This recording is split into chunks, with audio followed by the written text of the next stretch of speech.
Hola, mi querido espectador, suscríbete, desgraciado. Siéntate y pon atención porque cuando su hijo es secuestrado, un magnate de la música es citado en un tren donde debe entregar el dinero del rescate. Lo que no sabe es que su plan no saldrá tan bien como lo había planeado y por primera vez tendrá que ensuciarse las manos. Basada en una obra del legendario director Akira Kurosawa, la película nos lleva a la urbe metropolitana más conocida en el mundo del cine, Nueva York. Luego de varios vistazos hermosos a la ciudad, la cámara se acerca poco a poco a un lujoso penthouse en el barrio de Dumbo, donde vemos a un hombre hablando al teléfono como el buen multimillonario que es. Su nombre es David King y es uno de los pesos pesados de la industria musical. Su mayor logro fue la fundación Staking Hits Records, una de las discográficas más reputadas del sector. It is a beautiful day. Tras la llamada, David le da los buenos días a su esposa Pam, quien le comenta que va a donar $500,000 a una convención de artistas jóvenes afroamericanos. David le sugiere delicadamente que deberían donar menos, aunque ella le recuerda que son conocidos por su filantropía. No le puede decir que no a su esposa. Después, cuando sale a acompañar a su hijo Trey a su práctica, no tarda en notar la clara adicción del muchacho a su teléfono. Trey se excusa diciendo que debe ganar seguidores, a lo que su padre responde que no puede tener seguidores sin un destino claro, como la tierra prometida, por ejemplo. Turn the phone off. David said so. Or I will strike thee down with vengeance. Cambiando el tema, Trey habla de Zula, una artista en ascenso que le vendría bien a Staking Records. Y para qué mentir, también a él. Pero quitando esto, el muchacho le jura que Zula tiene talento. Tan solo tiene que escucharla. Su padre promete hacerlo cuando tenga tiempo. Stacking Hits Records is my legacy too. A su llegada al gimnasio, Trey le pregunta a su padre si se quedará para ver lo mucho que ha mejorado en la pista, aunque él se lamenta de que hoy está ocupado. Mañana sí podrá verlo. Si le dieran una moneda a Trey por cada vez que ha escuchado esa promesa, tendría más dinero que su padre. El muchacho se conforma con estar al lado de su fiel amigo Kyle. Siempre que se ven, parecen dos terremotos, así que el entrenador ya está acostumbrado a castigarlos. Casualmente, Kyle es el hijo del chofer y confidente de King, Paul Christopher. Este le da su punto de vista sobre sus asuntos más personales, como hoy que está a punto de hacer algo que cambiará el resto de su vida. I think you gotta be a little crazy sometimes in this world to get what you want. Ya en la sede de Staking Records, David tiene una última discusión con su viejo socio Patrick, preguntándole si vender la discográfica es el paso correcto. Es el trabajo de toda su vida y por más dinero que vaya a recibir, podría estar condenando al olvido a cientos de artistas jóvenes que estaba desarrollando. And I'm not even talking about what do you call it, the AI and the IA and the AEIOU. Mientras King está preocupado por la parte cultural, Patrick está enfocado en la parte económica. Y definitivamente es buen momento para vender la compañía, ya que está tan convencido. King lo reta a venderle la discográfica, aunque se supone que él es quien la está vendiendo. Gabe write up a formal offer for me to buy out your shares. Con las acciones de Patrick, King tendría poder de voto y podría dirigir el destino de su sello. Patrick, confundido, le pregunta por qué decidió vender hace años, a lo que él responde avergonzado que no estaba pensando con claridad. Desde entonces, su empresa ha caído en picada y teme que Staking Records caiga en manos de una empresa rival que vaya a destruir su legado. Su única salvación son las acciones de Patrick. Can you have the money ready before the vote? Yes, we can.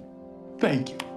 Caballeros, tenemos un trato. David regresa con una sonrisa a casa anunciándole a su esposa que recuperará Staking Records. Claro, para eso necesitará mucho dinero, lo que explica por qué trató de regatear con ella más temprano. Hablando de dinero, tendrán que hipotecar su penthouse y liquidar algunas de sus inversiones. Pam no está muy emocionada con la idea, pues se supone que como padres iban a dedicarse a la universidad de su hijo. Pero David no puede olvidarse de su primogénito. Simplemente no puede. Es curioso que diga eso porque Pam le enseña que ya no se preocupa tanto por la música, sino por las tendencias de Internet y lo mucho que están afectando a la sociedad. Se supone que quiere recomprar su sello por amor a la música, ¿no? Su conversación es interrumpida por otra de las tantas llamadas que David recibe diariamente, aunque esta es muy diferente y no para bien. Somebody's got Trey.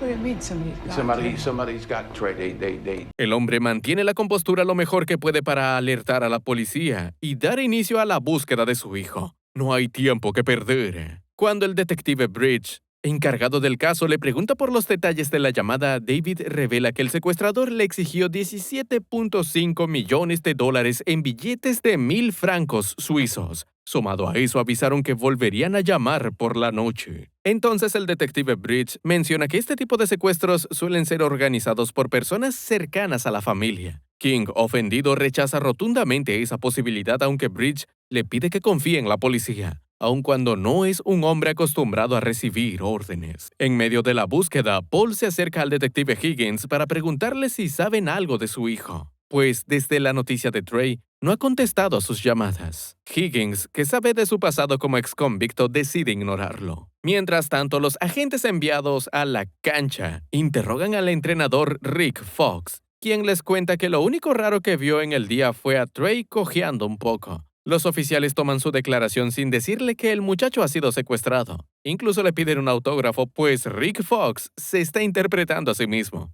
Les dejo esa tarea. Pasan las horas y Paul sigue sin saber nada de su hijo. Sin embargo, los detectives a cargo se niegan a dejarlo salir del apartamento ya que desconfían de sus intenciones. Paul va a quejarse personalmente con David, y en eso le comenta que llamó a sus antiguos colegas del Bronx para preguntar por Trey, pero ellos no sabían nada. Cuando el protagonista le pide que no se meta en líos por él, Paul responde muy seguro que haría lo que fuera para ayudarlo. Es lo mínimo que puede hacer por la única persona que le dio una oportunidad después de salir de prisión. David!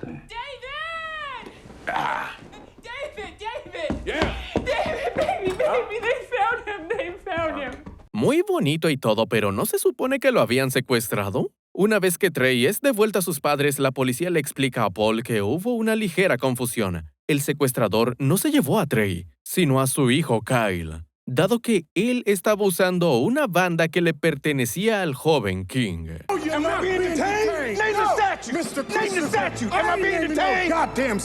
Si hubiese sido una buena noticia, la película habría terminado aquí. Más adelante, Trey cuenta su versión de los hechos, señalando que Kyle y él se separaron al salir del gimnasio dado que querían comer en lugares distintos. Trey lo esperó por un largo tiempo creyendo que volvería, además de que no quería causar una falsa alarma. Bueno, quizás sí debió hacerlo. Caída la noche, el secuestrador llama tal como había prometido.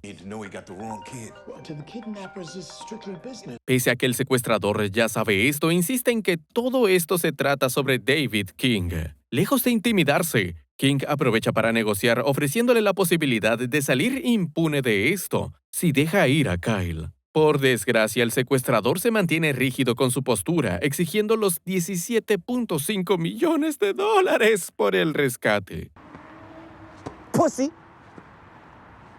Tras esta infructuosa negociación, los detectives se preguntan por qué el secuestrador quiere específicamente francos suizos. Es entonces que entra el ingenio de la detective Bell, la cual explica que esa cantidad de dinero en billetes nacionales pesaría 175 kilos, mientras que en francos suizos pesaría tan solo 16. Damn, sister, where'd you go to college at, huh? Spelman College.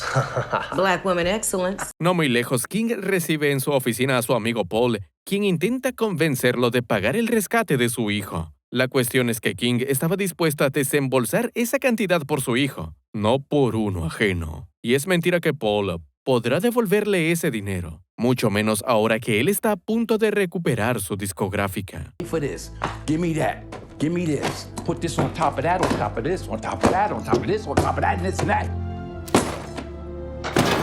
En palabras más simples, está cansado de que la gente solo acuda a él para pedirle algo. Aunque Paul no le está pidiendo cualquier cosa, se trata de la vida de su hijo. La noche solo se hace más larga para el hombre, pues poco después recibe la visita de Patrick y este le aclara que la decisión obvia es pagar el rescate de Kyle. Además, de poco les servirá recuperar Staking Records si el público se entera de que sacrificó la vida del hijo de su mejor amigo. Finalmente, David acude a su hijo Trey pidiéndole disculpas por no asistir a su práctica y recordándole que todo lo que hace, lo hace por él. Not paying a ransom for college is what's best for everyone. For me, Mom, Uncle Paul. Tiene un punto, y a eso tenemos que añadirle que tanto en la prensa como en las redes están destruyendo a Trey, hasta el punto de desear que lo hubieran secuestrado a él y no a Kyle. Pay the fucking $17.5 million. This is just fucking money. Por un segundo se le olvidó que su padre es el mismísimo Denzel Washington. David King, my father, the man with the best ears in the business, but the coldest heart. Sea cual sea su situación, no le hablas así a Denzel Washington. Luego de consultarlo con los cuadros de sus artistas favoritos, David tomó una decisión definitiva. Va a pagar por el rescate de Kyle. You serious? Serious is pre-diabetes. Al final, David King sí que tenía un corazón. Mientras los Kings y los oficiales se retiran a dormir, Paul se queda dando las gracias al cielo, aliviado de que su hijo estará en sus brazos dentro de poco. Y más vale que así sea porque Kyle no le está pasando nada bien. Al amanecer, el secuestrador le da sus primeras instrucciones a David ordenándole que aborde un tren camino a Manhattan. Eso y que añada en el botín el brazalete que le regaló a su esposa por su 15º aniversario. Eso le pasa por presumirlo en Instagram. Durante los preparativos, los fajos de billetes son guardados en una mochila Air Jordan que la policía marca con un rastreador. Al igual que David, recibe un chaleco antibalas. Una vez que todo está en orden, la policía deja al protagonista en una estación de Brooklyn donde él se sube a un tren en dirección al estadio de los Yankees acompañado por Bridge y Vela. Conforme se acercan al estadio, el tren empieza a llenarse de fanáticos del equipo local. Mientras tanto, en la superficie se está celebrando el desfile del Día de Puerto Rico liderado por los actores Rosy Pérez y Anthony Ramos. Entre el griterío de los fanáticos y la salsa puertorriqueña, King recibe una llamada del secuestrador, quien le ordena que tire la mochila en medio de los vagones. El hombre se niega a hacerlo sin una prueba de vida de Kyle, aunque él no tiene el poder en esa situación.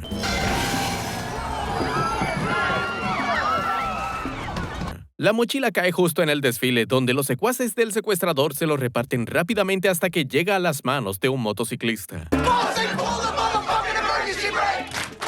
Las unidades que estaban siguiendo el tren pronto emprenden la búsqueda de la mochila gracias a su rastreador, teniendo que pasar por medio del desfile. Para cuando consiguen cruzar por la gente, ven a varios motociclistas pasándose la mochila. Por si no fuera suficiente, pierden la señal del rastreador. Los secuestradores están más preparados de lo que pensaban. En ese caos, el detective Higgins consigue alcanzar la motocicleta con la mochila correcta, o eso creían, porque en su interior no hay nada más que tampones. Pese a que no lograron recuperar el dinero, al menos los secuestradores cumplieron con su parte de liberar a Kyle. Agradecido con su padre, Trey le muestra que la ciudad pasó de despreciarlo a amarlo por completo, haciendo fanarts de él como Pantera Negra. ¿Un guiño a la posible aparición de Denzel Washington en la tercera entrega? Ya lo veremos. Mientras Kyle se recupera en el hospital, los policías le preguntan sobre cualquier detalle que pueda ayudarlos a localizar a sus secuestradores, mas lo único que él recuerda es un intenso olor a hierba y una canción que se repetía en bucle. Frente a la insistencia de la policía, Paul pierde la paciencia y exige que dejen descansar a su hijo, cosa que David apoya. Más adelante, el protagonista se reúne con Gabe, el representante de sus acreedores, quienes, por cierto, lo admiran por lo que hizo con Kyle,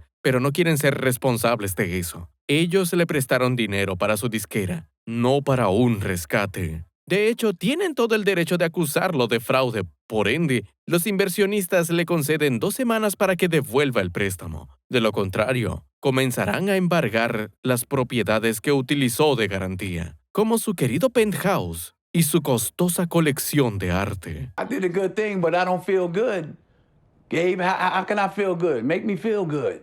Lamentablemente, no hay nada que Gabe pueda hacer aparte de desearle suerte, porque vaya que va a necesitarla. Tras esto, King recibe a Patrick y Alex, otro de sus colegas. Dado los últimos acontecimientos, el protagonista ya renunció al sueño de recomprar su disquera y está totalmente dispuesto a consumar su venta. Necesita el dinero, más que nunca. Pero hablando de eso, Alex le revela que canceló el trato con los compradores. El nuevo estatus de superhéroe de King ha elevado las ventas de Staking Records a los cielos, y sería una pena tirar todo eso a la basura justo ahora. Don't you know you're the Black Panther of the Boogie Down Bronx?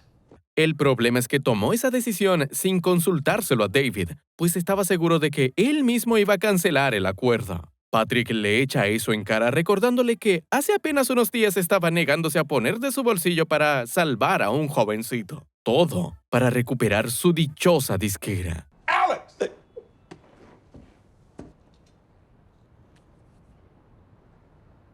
Luego de un día repleto de malas noticias, King encuentra refugio en su lugar favorito, la música. Mientras escucha una playlist de demos recomendada por su hijo, escucha una canción de hip hop que se asemeja mucho a la que describió Kyle cuando estaba secuestrado. No puede ser casualidad.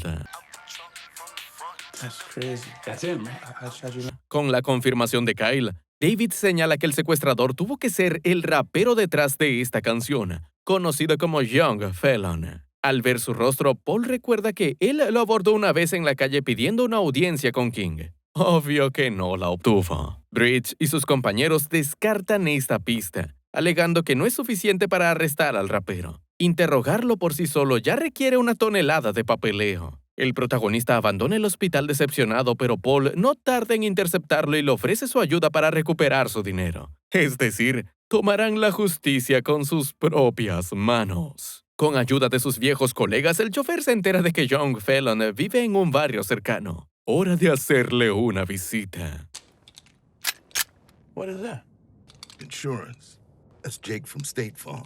Al tocar la puerta del apartamento, son recibidos por Rose, la esposa de Young Felon, que tiene a su hijo en brazos. Mientras Paul se queda afuera para vigilar, David se sienta a conversar con la mujer, quien claramente no tiene idea de lo que hizo su marido. Rose le comenta que el verdadero nombre de Young Felon es Archie. Precisamente no le gusta referirse a él por su nombre artístico, ya que en inglés significa joven preso. Se bautizó así por experiencia. Hablando de él, Rose se queja de que lleva días encerrado en su estudio de grabación tratando de pegar un hit. Pues bien, ella cree que acaba de lograrlo, dado que el legendario David King, el ídolo de Young Felon, está sentado en su mesa. Si bien Rose quiere llamarlo ahora mismo, el protagonista se limita a pedirle la dirección del estudio de grabación. Le dará una sorpresita a su marido. That's a nice piece there. He got it from me yesterday. Rose, en su inocencia, afirma que no es un Cartier auténtico. Por supuesto que piensa eso. Su esposo jamás podría regalarle algo tan caro, a menos que... You mind if I take a picture of it? I'm thinking about getting my wife something my like God, that, yeah, like please, for a take a wedding pic. anniversary. Antes de despedirse, la mujer le confiesa que últimamente Archie estaba actuando diferente, como si hubiera perdido la esperanza. Y eso fue lo único que tuvo por mucho tiempo. David King tocó a su puerta en el momento indicado. Lleno de dudas, pero con una pistola en sus manos, el protagonista se adentra en el estudio de Young Felon. Los que están en el mundillo seguro reconocerán muy bien de qué actor se trata, o cantante, mejor dicho. Aprovechando que Young Felon está inspirado en la cabina, King echa a su productor para apoderarse del lugar. Cuando el rapero se percata de su presencia y le pregunta cómo lo encontró, King responde que escuchó una de sus canciones, reconociendo que tiene talento. Indignado, Felon afirma que lo suyo es más que talento. Es todo un movimiento que sacude el barrio. Y con el respaldo de su gente, no necesita nada más. They love you. They paying you? Are they showing you any money? That's a yes or no answer. El rapero responde molesto que ya tiene dinero. 17,5 millones para ser exactos. Frente a la altanería de Felon, David le pregunta quién le rompió el corazón. Where's your father? Fuck that nigga. Where's your father? Fuck that nigga. Ya sabemos quién lo hizo. La discusión entre ambos pronto se convierte en una batalla de rap en la que King exige su dinero de vuelta, asegurando que solo quiere ayudarlo. Young Felon entonces lo tilda de hipócrita, confesando que lo veía como una figura paterna y al momento de la verdad nunca le dio una oportunidad. Movido por la venganza, comenzó a preparar el secuestro de su hijo. Más allá de su pequeño error de cálculo, terminó logrando su objetivo, que el mejor oído de la industria musical lo escuchara. You should never underestimate the power of prayer, nigga. Young Felon sale del lugar escapando por la escalera de emergencia. Paul trata de interceptarlo con el auto a la salida del callejón, aunque el ladrón lo esquiva a balazos. Después de confirmar que su amigo está bien, David retoma la persecución del ladrón hasta la estación del metro, donde Felon amaga con entrar o no al tren. Cuando por fin decide entrar, King logra hacer lo mismo en el último segundo solo para descubrir que su objetivo ya no estaba.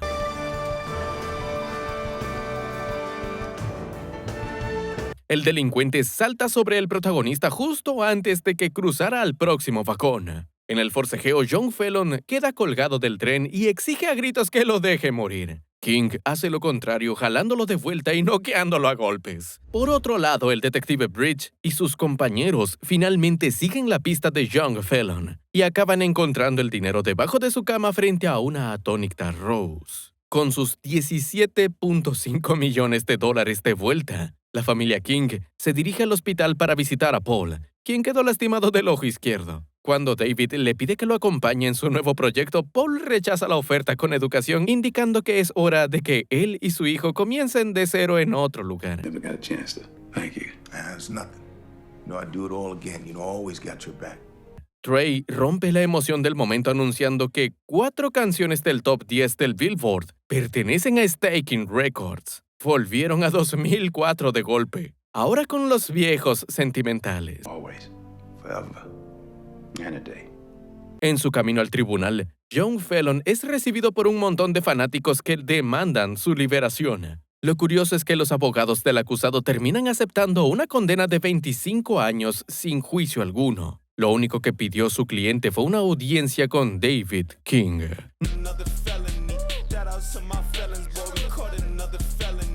No se crean, lo que acabamos de ver es una fantasía del rapero. Cuando King va a verlo en persona, John Fallon le ofrece la oportunidad de contratarlo como la nueva estrella de Staking Records. Los barrotes no son un problema, pues desde su condena, sus números han despegado, convirtiéndolo en el artista más escuchado del mundo. Pese a que las ofertas le llueven como nunca, él solo quiere firmar con la disquera de su ídolo. I'm leaving Stacking Hits.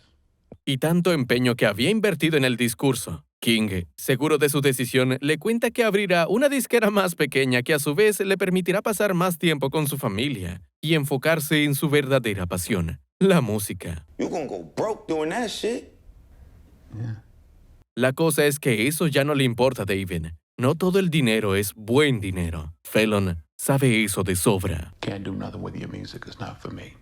Furioso, el delincuente le saca en cara que revivió su carrera con el secuestro y que todos volverán a olvidarlo eventualmente. Bueno, es un riesgo que David King está dispuesto a correr. De vuelta en su hogar, el protagonista por fin recibe a Zula, la joven cantante de la que tanto habla su hijo. De la mano de su pianista, Zula piensa deleitarlos con una interpretación de la canción Highest to Lowest.